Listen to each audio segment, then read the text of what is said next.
Donald Trump and his team have just released a fascinating document looking at where the security challenges are around the world as far as they see them. Now, when Anthony Albanese finally did meet US President Donald Trump in Washington a month and a half ago now, Trump didn't push him at all on increasing defence spending. He said, Australia can only do so much. But now the US has released its national security strategy and the pressure is right back on us. Joining me is the country's top foreign affairs writer, Greg Sheridan of The Australian. Greg, suddenly it does matter that we don't spend enough on defence. Yes, Andrew, great to be with you. Look, this is a revolutionary document from Trump. He says, I'm less interested in Europe, I'm less interested in the Middle East, and he doesn't say I'm going to put all my attention on Asia, he says I'm going to put my attention on Latin America. He says the idea that the US is the atlas of the world, holding up security everywhere, no longer applies. Allies have got to become primary responsibility for their own security, and he explicitly calls out Australia. And he pairs Australia with Taiwan, which is fascinating because Taiwan is more vulnerable than any other territory in the entire world to Chinese aggression. And he obviously puts Australia in a similar basket. And the document says they must spend more on defence and we will no longer provide absolute security guarantees. It's, in a way, it's quite a disturbing document.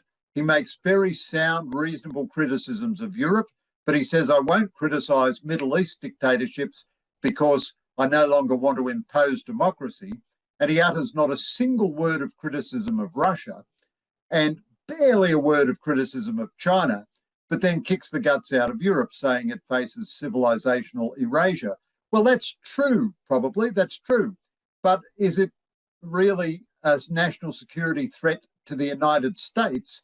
And it confuses people about, does he place any value on democracy at all? Now, the bottom line of all this is nations have to do far more for themselves. And of course, we're doing nothing for ourselves. Well, I reckon perhaps it's a reality check for us. I mean, this lazy idea that we can rely on America always coming to our aid when its relative power in the world is declining, China's is growing. I'm not so sure that we can keep that. I mean, you think of the, this deal that we had, the security pact with India and Japan and all that. Well, India, Narendra Modi, the Prime Minister, has just welcomed his good friend Vladimir Putin, the butcher of Russia, who's supposed to be under an international arrest warrant from Interpol, as an honoured guest in his country. We can't even rely on India.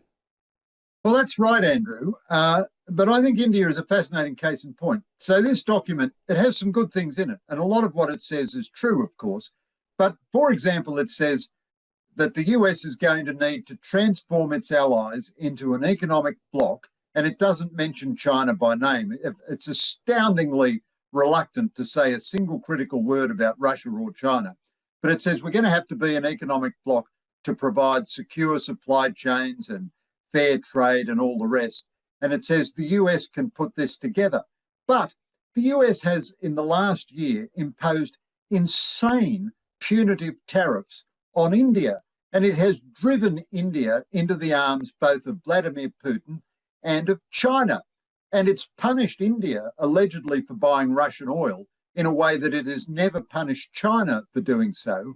And in reality, this is because Narendra Modi disagreed with Trump that Trump had solved the India-Pakistan conflict and wouldn't nominate Trump for a Nobel Peace Prize. Now, how do you square the national security strategy's urgent need to have the democracies of the world combining together to form safe security chains and rules of the road for fair trade and all the rest of it, with Trump, on the other hand, just putting on capricious, wild tariffs on everybody, while at the same time saying in this document, big powers have their spheres of influence, which seems to mean Russia can do what it likes in Ukraine, China can ultimately do what it likes in Taiwan, although the document says he's going to maintain deterrence and he opposes any change to the status quo across Taiwan. And most of the document is focused on Latin America, where he wants to be able to attack Venezuela and bomb Mexico and so forth. It's a very, very strange document. Now, I think at the end of the day, the US is still absolutely indispensable to our security. But the idea that you just go along, I mean, the Albanese government is completely impervious to reality. These are massive geostrategic changes coming right now before our eyes, and our closest ally is declaring them, and we're just on autopilot. We're not going to do anything. Well, when you've got an American president, and the next one might not, but if it's J.D. Vance, he might go along with it, saying spheres of influence, then clearly they're abandoning Australia to China's sphere of influence, Ukraine to Russia's sphere of influence, and you've got Trump saying Venezuela is ours.